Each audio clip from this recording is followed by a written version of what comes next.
다 함께 박수치며 찬양하겠습니다.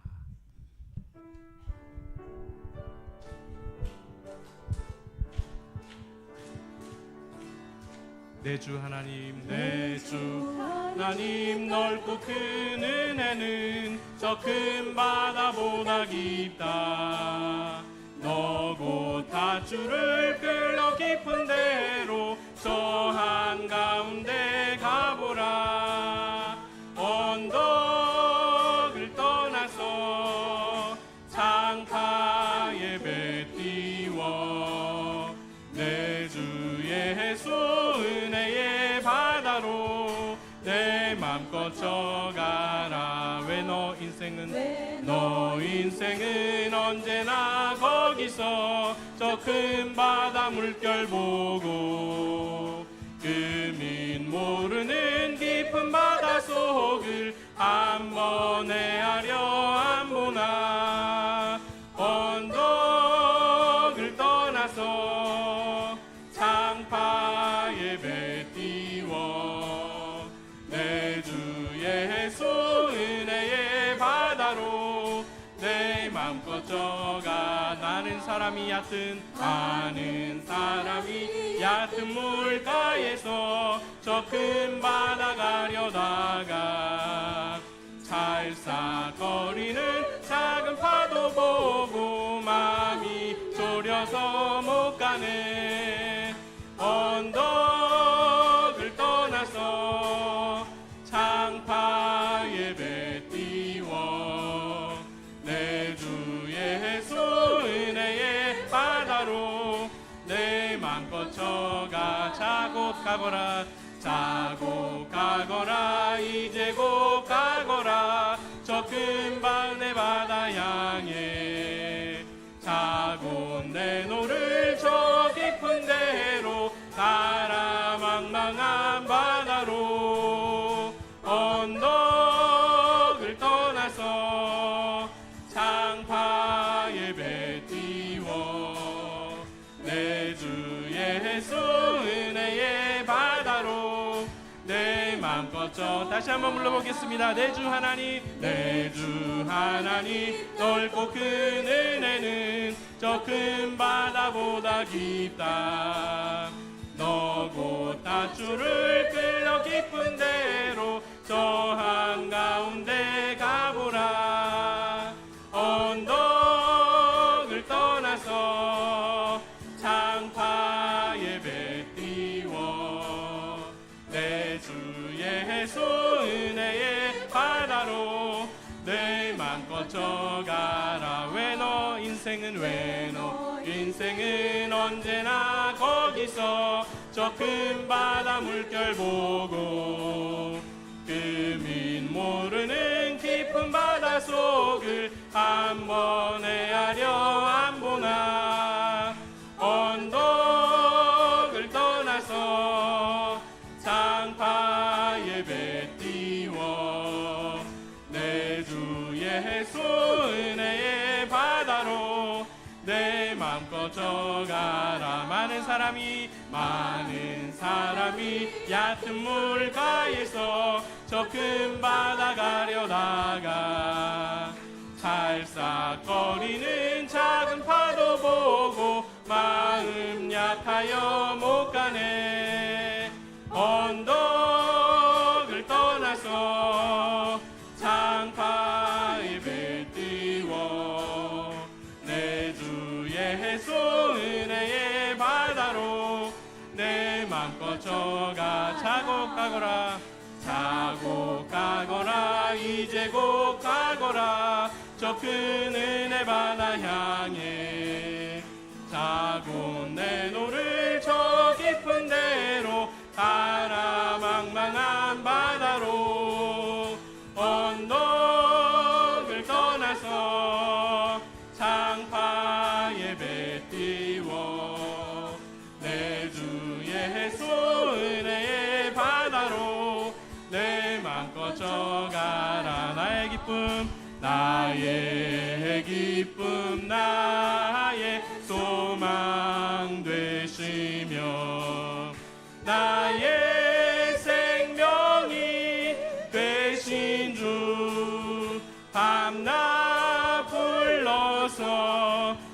찬송을 드려도 늘 아신 마음 우릴세. 나의 사모하는 선한 목자는 선한 목자는 어느 꽃다운 동산에 양의 무리와 늘 함께 가셔서 기쁨을 함께 하실까. 길도 없이 거친 넓은 들에서 갈 길 못 찾아 애쓰며 이리저리로 헤매는 내 모양 저 원수 조롱하도다.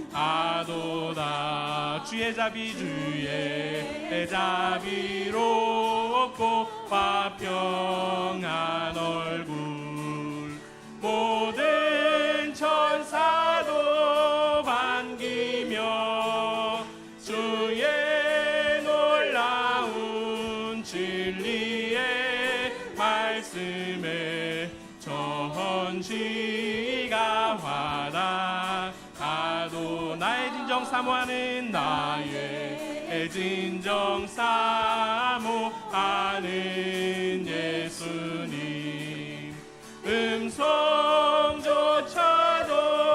반갑고 나의 생명과 나의 참 소망은 오직 주 예수뿐일세.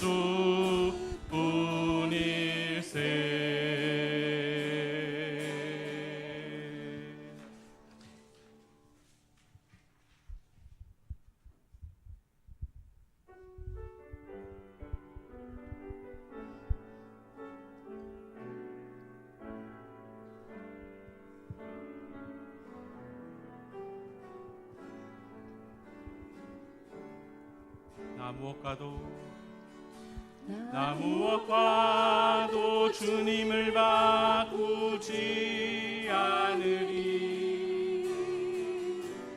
다른 어떤 은혜 구하지 않으리. 오직 주님만이 내 삶의 도움이시니 주의 얼굴 보기 원합니다. 다시 한번 나 무엇과도 주님을 바꾸지 않으리. 나 무엇과도 주님을 바꾸지 않으리. 다른 어떤 은혜 구하지 않으리. 오직 주님만이 내 삶의 도움이시니 주의 얼굴 보기 원합니다.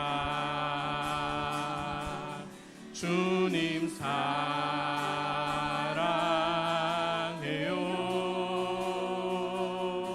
온 마음과 정성 다해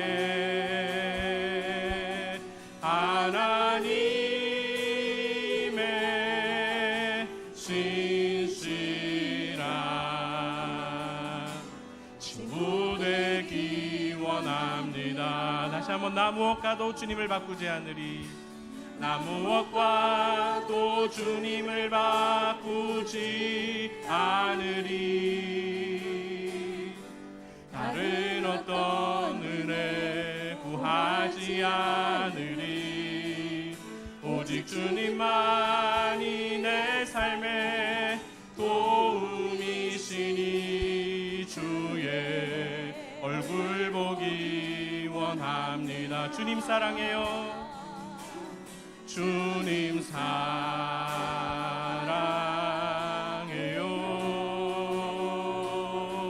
온 마음과 정성 다해 하나님의 신실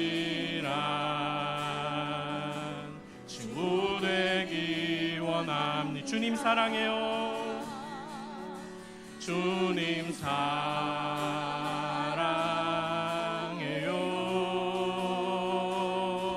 온 마음과 정성 다해 하나님의 신실한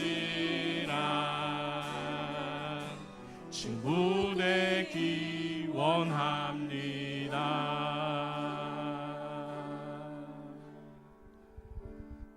주께서 주신 동산에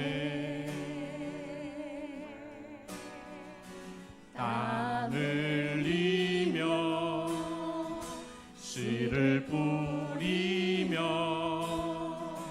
내 모든 삶을 드리리.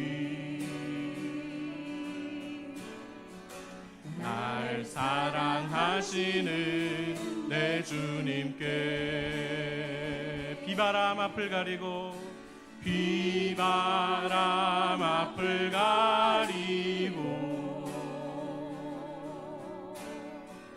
내 육체는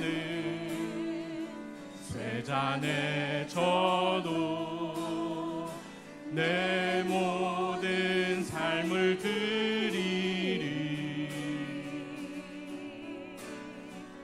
내 사모하는 내 주님께 땅 끝에서 주님을 맞으리. 주께 드릴 열매 가득 안고 땅 끝에서 주님을 배우리. 주께 드릴 노래 가득 안고 땅의 모든 끝 찬양하라. 주님 오실 길 예비하라. 땅의 모든 끝에서 주님을 찬양하라. 영광의 주님 곧 오시리라. 우리 다시 한번 고백하겠습니다. 주께서 주신 동산에 주께서 주신 동산에 땀 흘리며 씨를 뿌리며 내 모든 삶을 드리리. 날 사랑하시는 내 주님께 비바람 앞을 가리고 내 육체는 쇠잔에 져도 내 모든 삶을 드리리. 내 사모하는 내 주님께 땅 끝에서 주님을 맞으리. 주께 드릴 열매 가득 안고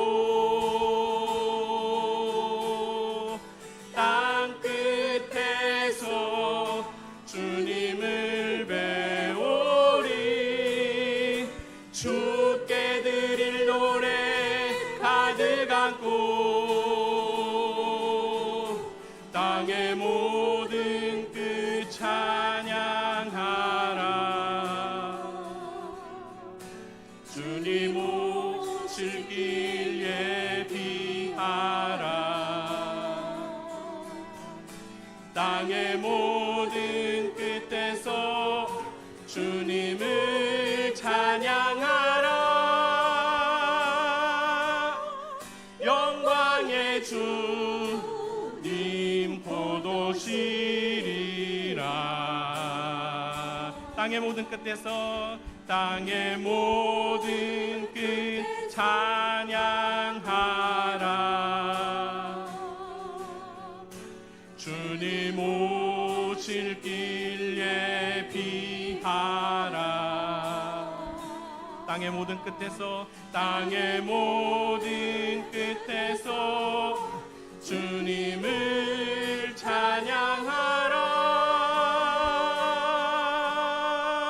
영광의 주님 곧 오시리라.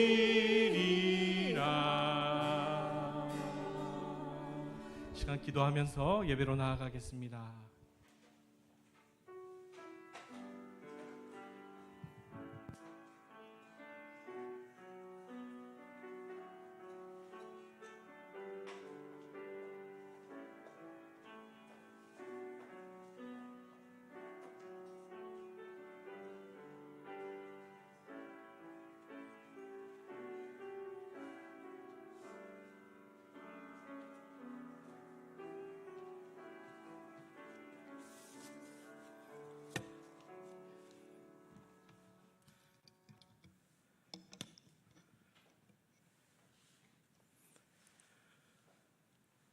날마다 숨쉬는 순간마다 우리 앞에 어려운 일을 봅니다. 그러나 주님께 우리를 온전히 맡길 때 슬픔과 두려움이 사라질 것을 믿습니다. 항상 좋은 것 주시려는 하나님께 나아가기를 주저하지 말고 담대하게 구하고 속 시원하게 회개하여 주님을 기쁘시게 하여 주옵소서.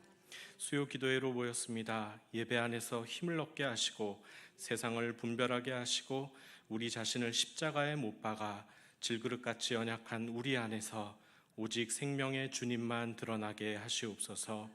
육신의 연약함으로 고통하는 성도님들께 치유와 회복을 더하여 주시고 더욱 큰 믿음 안에 마음이 굳세어지도록 힘을 더하여 주옵소서. 예수님의 이름으로 기도하옵나이다. 아멘. 다 함께 찬송가 161장 부르신 후에 이순복 권사님 기도해 주시겠습니다.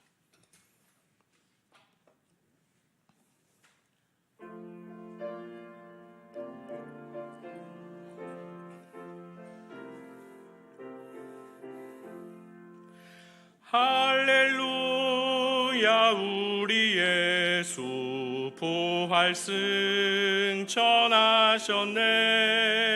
세상 사람 찬양하니 천사와 답하도다. 구주 예수 부활하사 사망 권세 이겼네. 구주 예수 부활하사 사망 권세 이겼네. 할렐루야. 우리 예수 왕의 왕이 되시고 우리들의 중보 되심 성령 증거하시네. 구주 예수 부활하사 처음 열매 되셨네. 구주 예수 부활하사 처음 열매 되셨네. 할렐루야. 우리 예수 흠과 티가 없도다. 무덤 속에 있는 죄인 주가 일으키시네. 구주 예수 부활하사 영광 주로 오시네. 구주 예수 부활하사 영광 주로 오시네.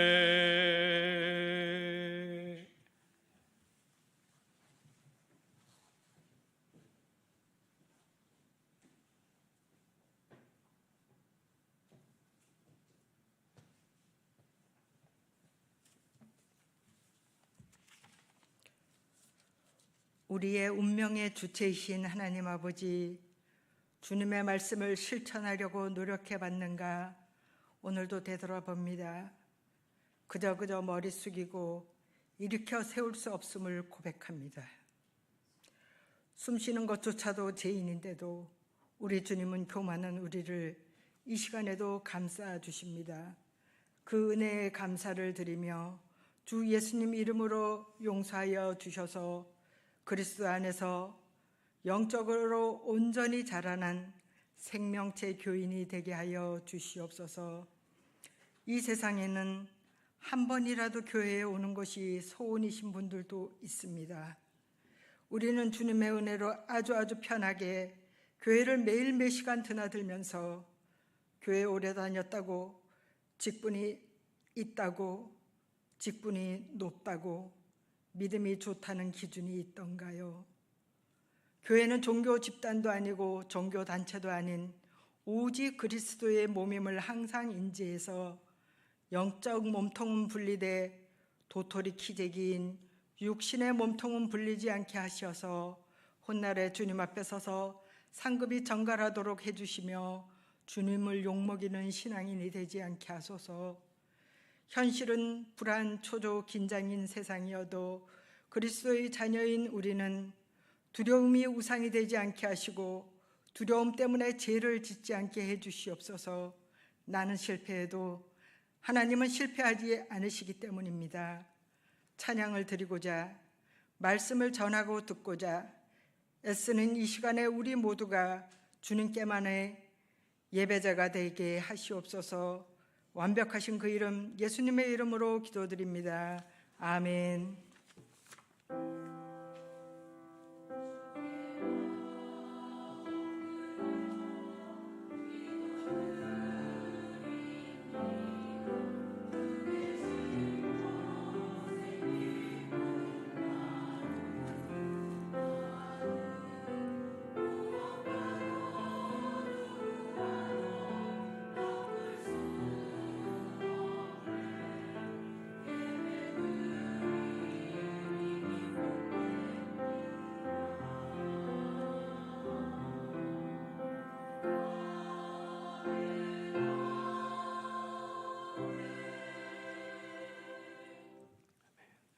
오늘 우리에게 주시는 하나님의 말씀은 사도행전 25장 18절에서 19절 말씀입니다.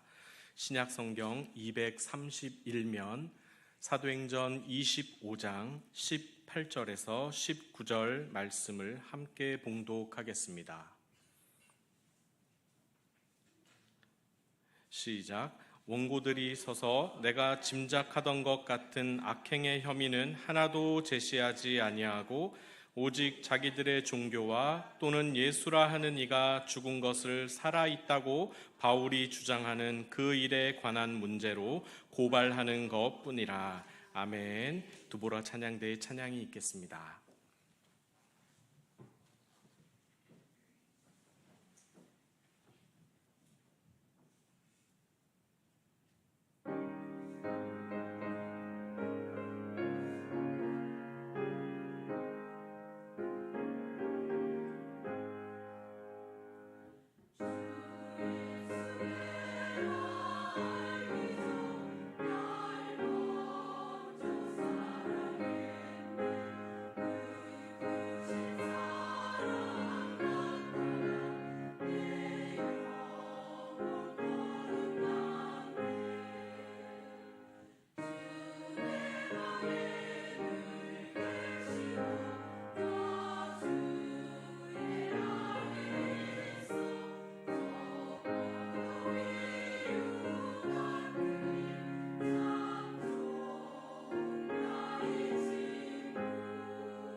철학자 한병철은 피로 사회에서 바쁜 삶을 사는 현대인들을 이렇게 표현했습니다. 그들은 죽기에는 너무 살아있고 살기에는 너무 죽어있다.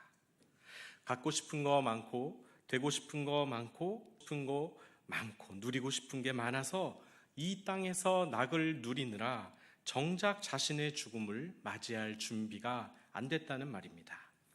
이렇게 사는 게 좋은데 인생의 마침표를 찍다니요. 그래서 버리지도 못하고 빼지도 못합니다. 나이가 들수록 집 평수를 줄여야 한다는 말을 많이 들었습니다. 늘려서 이사가는 분이 계시면 자녀와 함께 사시거나 똑똑한 로봇 청소기를 들여 놓았거나 여전히 팔팔한 체력을 유지하고 계시는 것입니다. 몸이 아파서 누우면 코앞에 화장실 가는 것도 천리길입니다.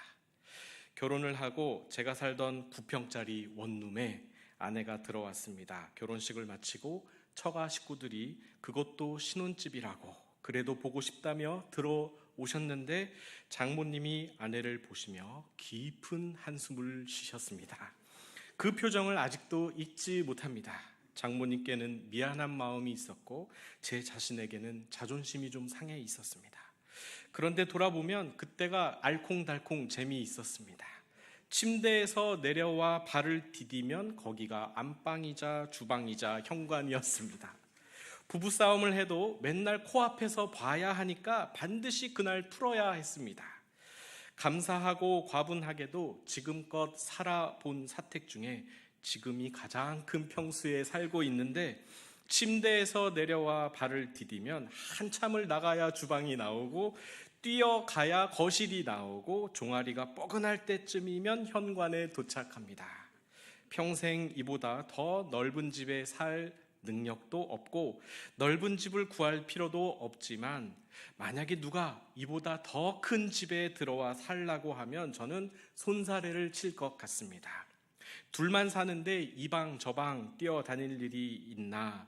아니면 청소하다가 현기증 날 일이 있나? 아니면 안방에서 건너방으로 전화할 일이 있겠습니까? 지금도 충분합니다.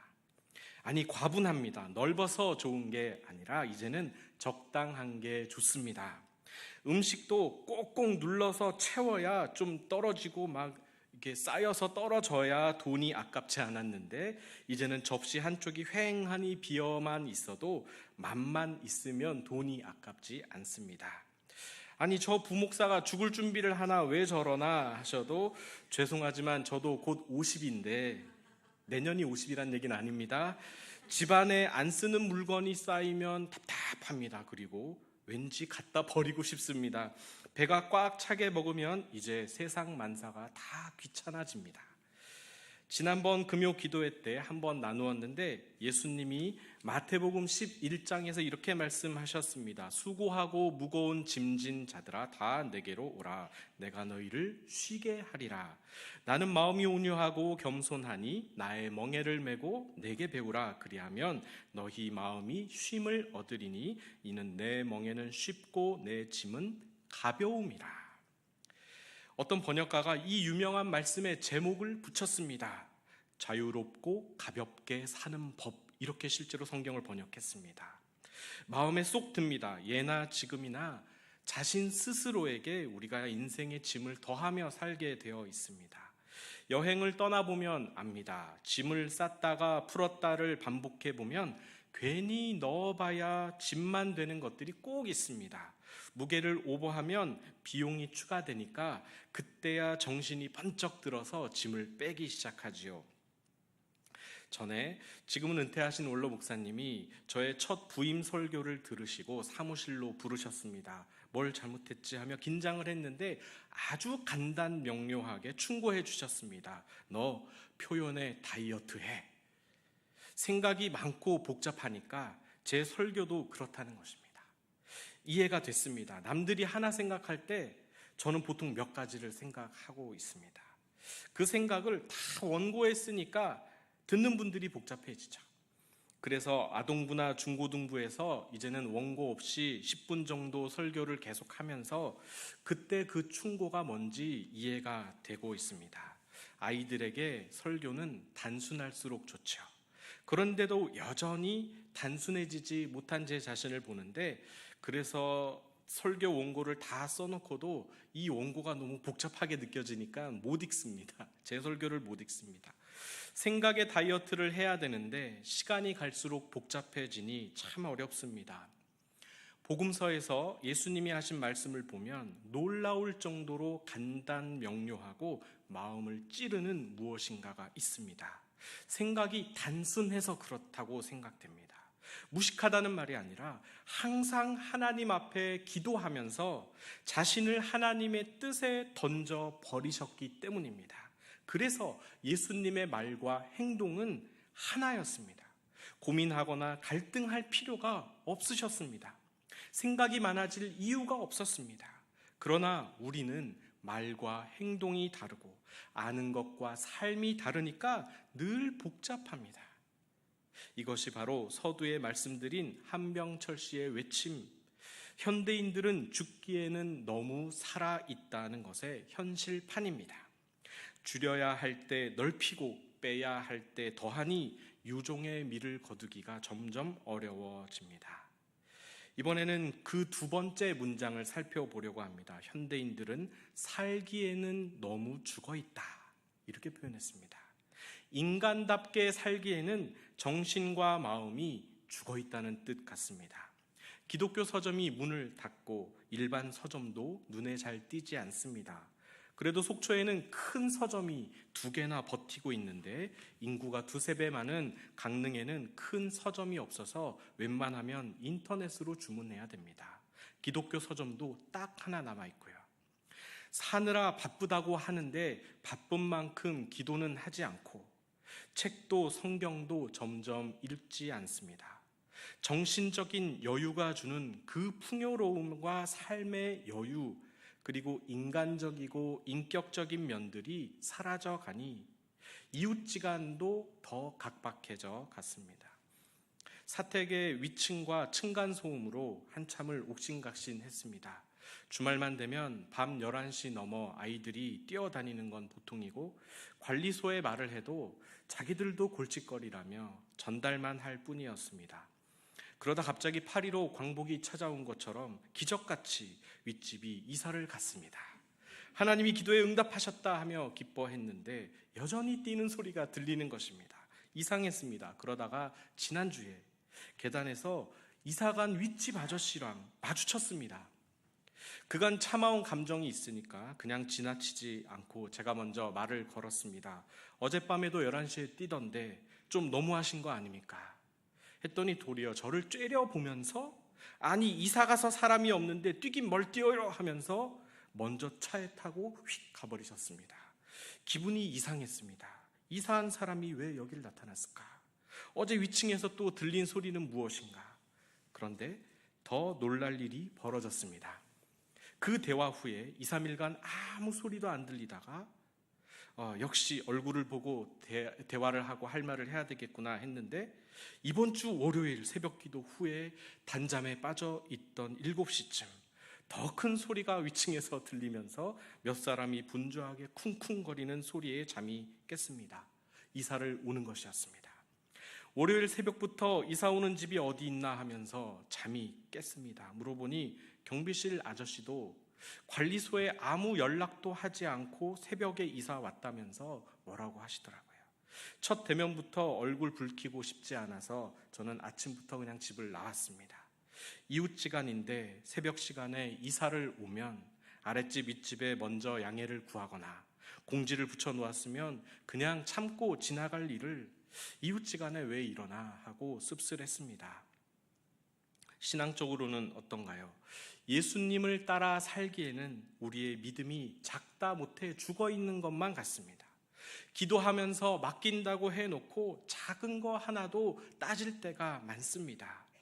희생정신이 사라지고 따뜻한 마음이 식어진 봉사에 우리가 기계적으로 반응을 하다 보면 교회 일 하다가 다툼이 생기고 분쟁하고 법정에 가게 되는 것입니다. 오직하면 교회 분쟁 전문 변호사 수입이 짭짤하다는 것이죠.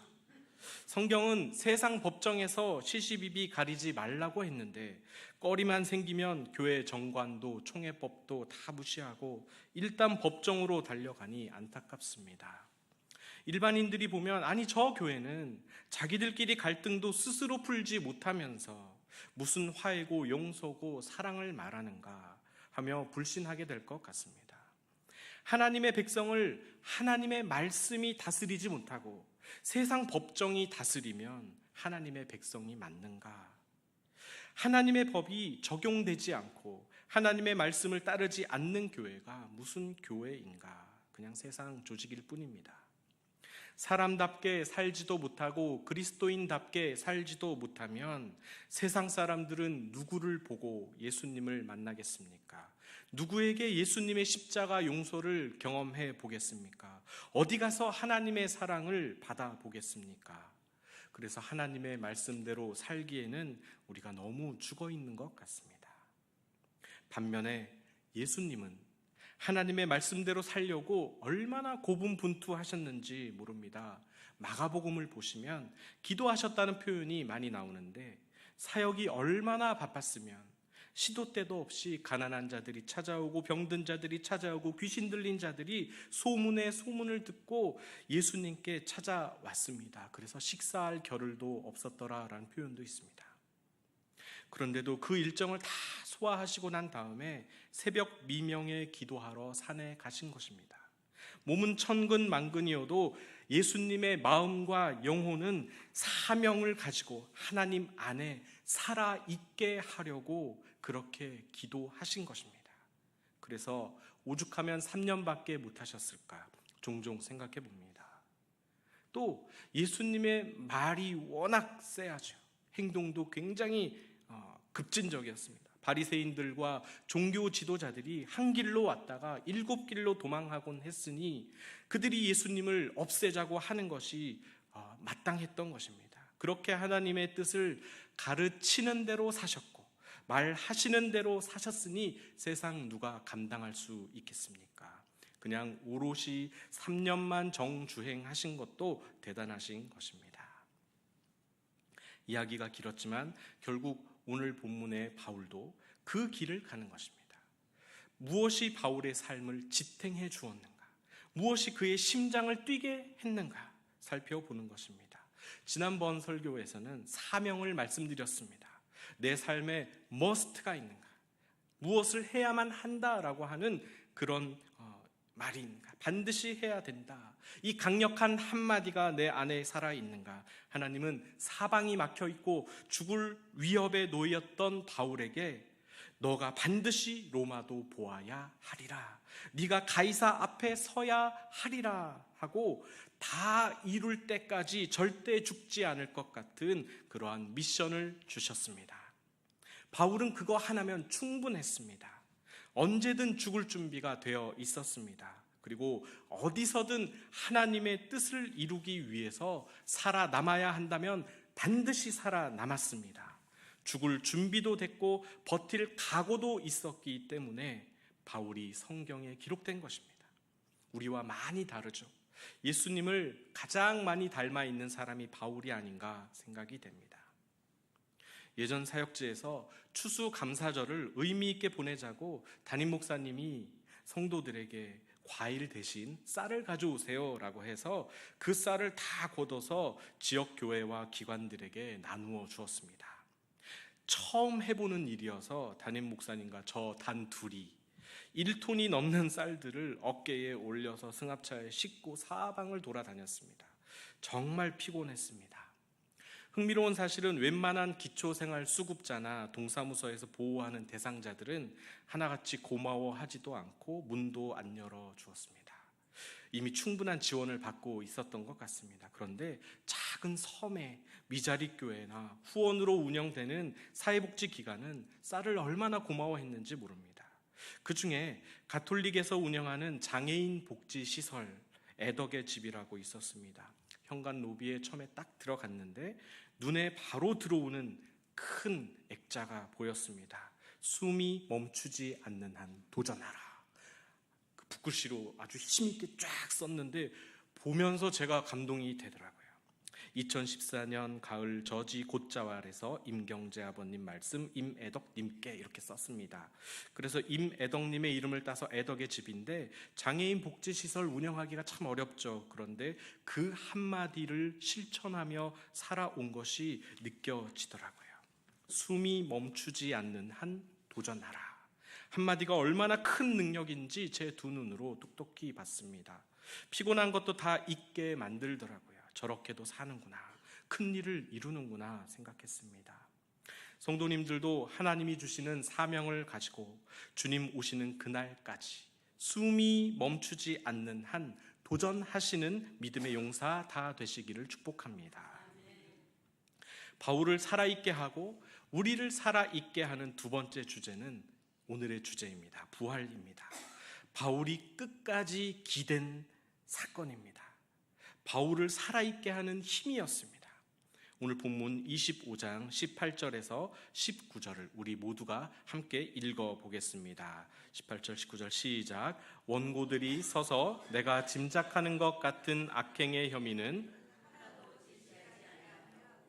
오직 자기들의 종교와 또는 예수라 하는 이가 죽은 것을 살아있다고 바울이 주장하는 그 일에 관한 문제로 고발하는 것뿐이라. 아멘. 간단합니다. 유대인들이 바울을 폭행하는 것도 모자라서 로마 총독과 유대 분봉왕에게 고소합니다. 그리고 뒤로는 무엇을 준비하냐면 바울을 죽이기 전에는 먹지도 마시지도 않겠다는 자객 40명을 준비시킵니다.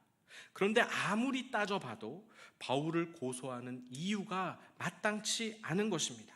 거기다 바울이 가이사 황제의 판단을 받겠다고 항소하니 더더욱 막을 길이 없었던 것입니다. 그래서 18절에서 이렇게 말하는 것입니다. 내가 짐작하는 것 같은 악행은 하나도 찾지 못했다. 이 말은 아무 혐의가 없다는 말입니다. 재판까지 갈 문제는 아닌 것 같다라고 이미 결론이 내려져 있는 것입니다.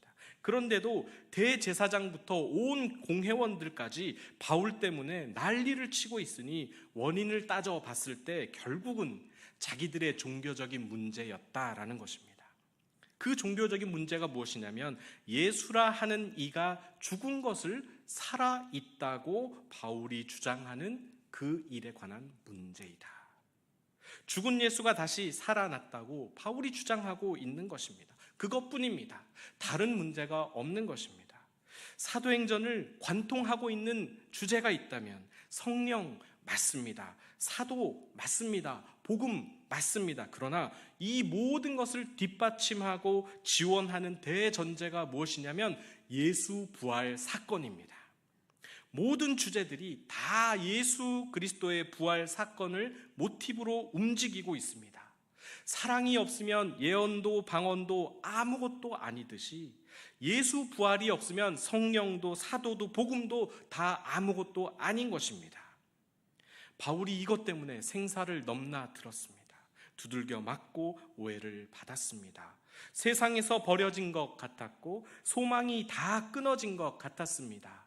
예수님의 부활이 없으면 오늘 성도님들과 제가 아무 상관이 없는 것입니다. 교회도 있을 필요가 없습니다. 기독교가 부활 이후에 생겨난 것입니다. 유명한 복음 설교자 존 스토트가 부활을 이렇게 표현했습니다. 우리는 살다가 죽는다. 그러나 그리스도는 죽었다가 살아나셨다. 모든 사람이 다 죽었다는데 예수님만 부활하신 것입니다.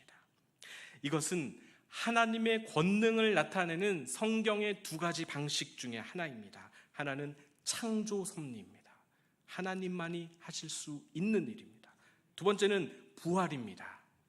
누가 무에서 유를 만들겠습니까? 누가 이 모든 우주의 물리 법칙을 결정하고 운영하겠습니까? 누가 죄로 죽을 수밖에 없는 우리를 사망에서 생명의 나라로 옮기겠습니까? 누가 한 사람도 아니고 모든 사람의 죄를 대속하여 구원의 길을 열 수 있겠습니까? 누가 십자가의 죽음을 통해서 영생을 값없이 줄 수 있겠습니까? 오직 하나님뿐입니다. 그래서 마태복음 28장 18절에서 20절은 그 부활하신 주님이 직접 말씀하신 명령입니다. 하늘과 땅의 모든 권세를 내게 주셨으니 그러므로 너희는 가서 모든 민족을 제자로 삼아 아버지와 아들과 성령의 이름으로 세례를 베풀고 내가 너희에게 분부한 모든 것을 가르쳐 지키게 하라. 볼지어다 내가 세상 끝날까지 너희와 항상 함께 있으리라 하시니라. 그리고 사도행전 1장 8절도 부활하신 주님의 명령입니다. 오직 성령이 너희에게 임하시면 너희가 권능을 받고 예루살렘과 온 유대와 사마리아와 땅끝까지 이르러 내 증인이 되리라 하시니라. 그래서 지금까지 복음은 살아 있습니다. 교회도 살아 있습니다. 성도들도 살아 있고 하나님의 통치가 여전히 살아 움직이고 있는 것입니다. 바울의 삶은 그 일에 관한 문제, 부활 문제 하나였습니다. 세상 사람들은 내가 네 때문에 산다, 나는 너 없이 못 산다 아무리 고백을 해도 우리 그리스도인은 예수 부활을 믿고 예수 부활 때문에 살고 예수 부활 때문에 영생을 받아 사는 줄로 믿습니다. 요한일서가 우리에게 이렇게 말씀하십니다. 형제들아, 세상이 너희를 미워하여도 이상히 여기지 말라. 우리는 형제를 사랑함으로 사망에서 옮겨 생명으로 들어간 줄을 알거니와 사랑하지 아니하는 자는 사망에 머물러 있느니라. 그 형제를 미워하는 자마다 살인하는 자니 살인하는 자마다 영생이 그 속에 거하지 아니하는 것을 너희가 아는 바라. 그가 우리를 위하여 목숨을 버리셨으니 우리가 이로써 사랑을 알고 우리도 형제들을 위하여 목숨을 버리는 것이 마땅하니라. 누가 이 세상의 재물을 가지고 형제의 궁핍함을 보고도 도와줄 마음을 닫으면 하나님의 사랑이 어찌 그 속에 거하겠느냐. 자녀들아, 우리가 말과 혀로만 사랑하지 말고 행함과 진실함으로 하자. 이로써 우리가 진리에 속한 줄을 알고 또 우리 마음을 주 앞에서 굳세게 하리니. 우리는 사망에서 옮겨 생명에, 즉 부활에 참여한 자들입니다. 그래서 사망에 머물러 있는 자들이 우리를 아무리 미워해도 이상히 여길 필요가 없습니다. 당연한 것입니다. 우리가 서 있는 진영이 완전히 다릅니다. 우리는 부활의 소망을 가진 자들로 이미 영생을 받아 사는 존재입니다. 저 사람들은 이미 사망에 머물러 있어서 우리를 미워할 수밖에 없다는 것입니다.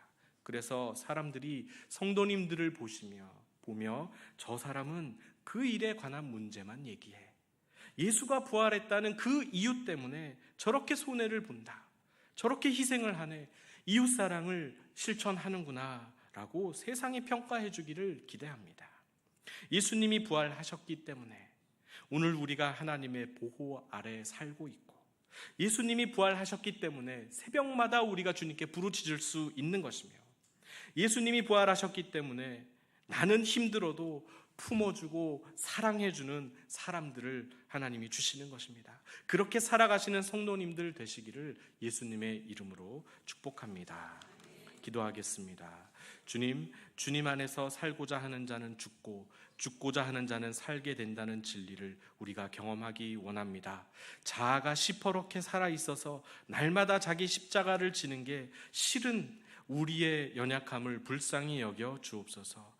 뿐만 아니라 내가 죽고 자존심 한번 구기고 목 한번 더 숙여서 모든 일에 덕이 된다면 기꺼이 그렇게 할 용기를 주옵소서. 자아는 죽되 주님의 말씀은 우리 안에 살아있고 주님이 주신 사명은 살아나기를 원합니다. 의지할 것 하나 없을 때조차 오직 주님만 바라보며 끝까지 완주하게 하여 주옵소서. 세상 사람들이 우리를 보고 예수님이 살아있다는 것을 알게 하여 주옵소서. 예수님의 이름으로 기도하옵나이다. 아멘. 아멘. 옆에 있는 분들과 이렇게 인사하겠습니다. 죽고자 하면 살고 살고자 하면 죽는다를 제가 한자 성어로 준비했는데 벌써 따라하시면 안 되는데 그 죽고자 하면 살고 살고자 하면 필사즉생 필생즉사 할 수 없는 죽고자 하면 살고 살고자 하면 죽습니다. 이렇게 인사하겠습니다. 죽고자 하면 살고 살고자 하면 죽습니다. 자세한 광고는 주보를 참조해 주시기 바라고, 내일은 여전도의 지역회 속초 지회가 있습니다. 9시 반, 10시에 시작합니다. 위에서 기도해 주시기 바랍니다. 다 함께 찬송가 309장을 부르신 후에 주기도문으로 마치겠습니다.